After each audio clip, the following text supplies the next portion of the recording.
it really just took this trade for the entire change of tune, where all of a sudden we're just backing back up into this place where now we need to grovel? You sound like a lot of the people online, Danny, and I feel like what's the next step? Is this going to turn into nothing that Pete or John do is right, and everything that Russell wants is actually right? If that's what it takes to keep him here, yes. No. If that's what it takes to keep him here, yes, because it's not just the 49ers trade. Look what the Los Angeles Rams, they're not going to pick until Sean McVay is actually of legal drinking age. Like, they're not going to have a first-round pick forever because they wanted to upgrade to Matthew Stafford, who hasn't won a playoff game.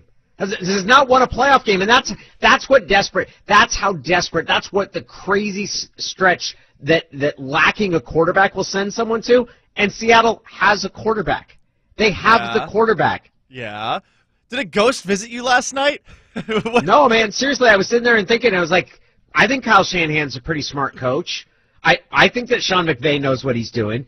And if not having a good quarterback can drive those men to do that, what's a little bit of preemptive butt kissing? What's wrong with a little bit of, like, I'm sorry, you're totally right, we'll work on it, and I just sit there and stare at his mouth and wrinkle my eyebrows and sort of express concern and all of the things he feels to validate his feelings. If that's what it takes to keep Russell Wilson, I'm totally on board with that, Paul. Oh, no. Come on.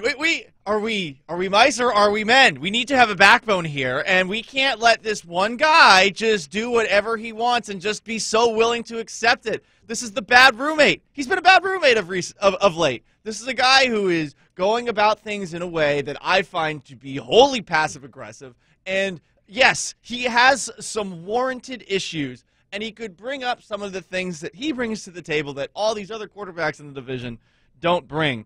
But if this turns into us genuflecting at the altar of Russ, making ritualistic sacrifices, Danny, to keep him around, then what is the ultimate cost? It's great to have a great quarterback, but there also has to be a certain point where you look at yourself in the mirror and realize, I'm doing too much right now. I'm doing too much to keep this guy.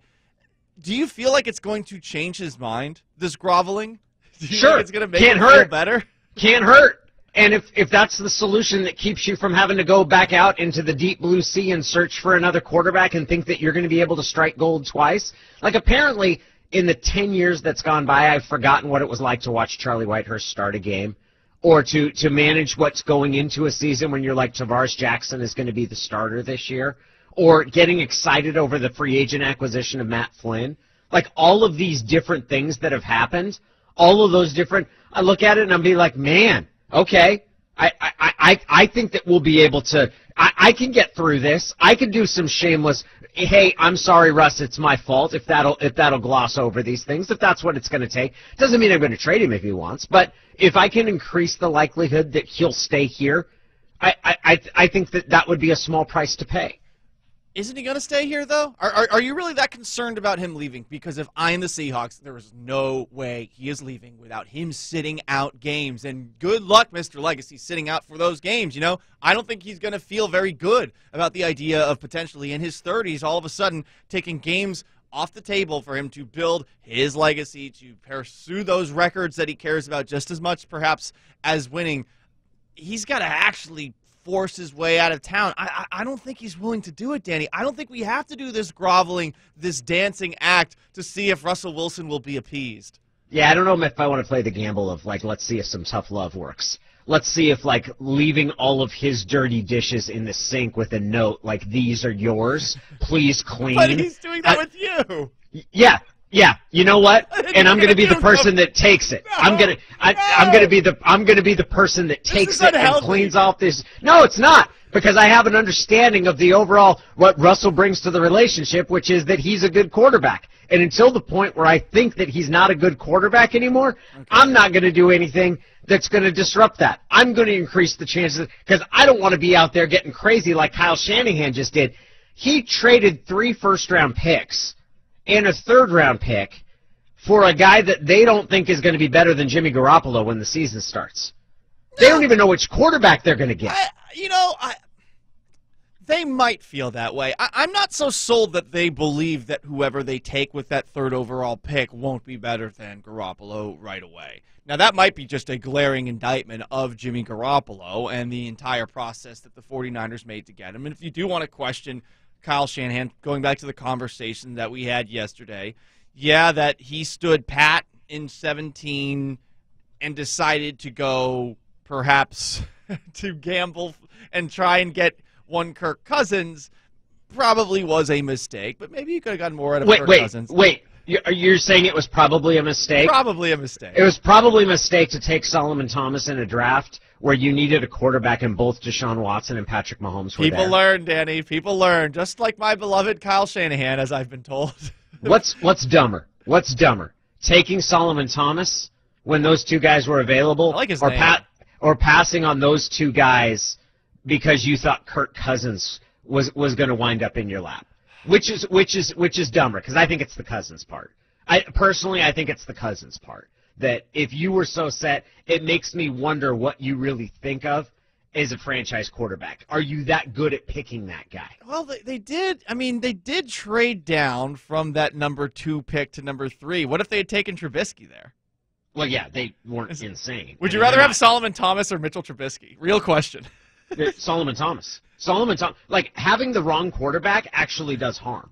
It throws off your entire because you're afraid of letting him go too soon. You want to give him every chance to pay off. Like, having the wrong quarterback is way worse than just not having a quarterback. They did get 3 picks out of drafting Solomon Thomas instead of Mitchell Trubisky, but they were like a third. We're now at the point of finding the bright side of using the 3rd overall pick on a guy that's not on your franchise Wait. anymore. How did this turn into me defending Kyle Shanahan again? Anyway, with Russ and with keeping him happy. All right, well, yes, groveling or kissing his butt or doing the dishes that he left in the sink. Yep. What else though? What realistically can be done, I guess, to make him happier? You got the offensive lineman, right? No, I'm just not going to give him reasons to be mad. I'm not going to give him reasons to be mad. And there might be a little bit of lip service in here where I just if Russ has got some ideas, I'm going to pretend that they're the most important thing that I've ever heard, and his requests are going to become our new imperatives. And I might not do everything he says, but I'm not going to engage in passive aggressive. No, you have to do everything he says. You have to do everything he says now. What? No, I don't. No, I can just tell him that I'm going to do it and not do it. And then, like, when he finds out what happened, and tell him we tried. Like, what I'm saying is that I'm not going to engage in the escalation and passive-aggressive back and forth of, like, well, sorry you feel that way, Russell. I hope that you'll get over it, because that might lead him to decide he's going to. So I'm not going to give him any sort of antagonism to hang on to.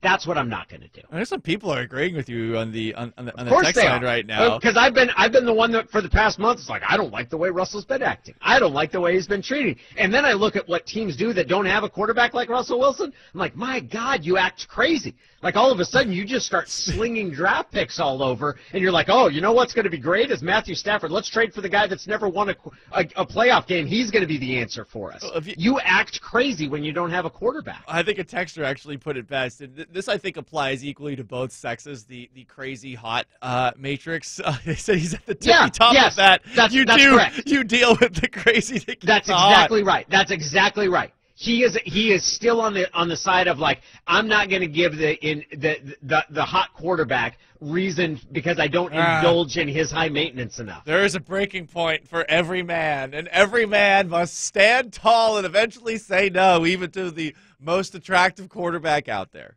Sounds like I'm still coming from a space station. Sounds like the audio is not fixed. Yeah, you do, man.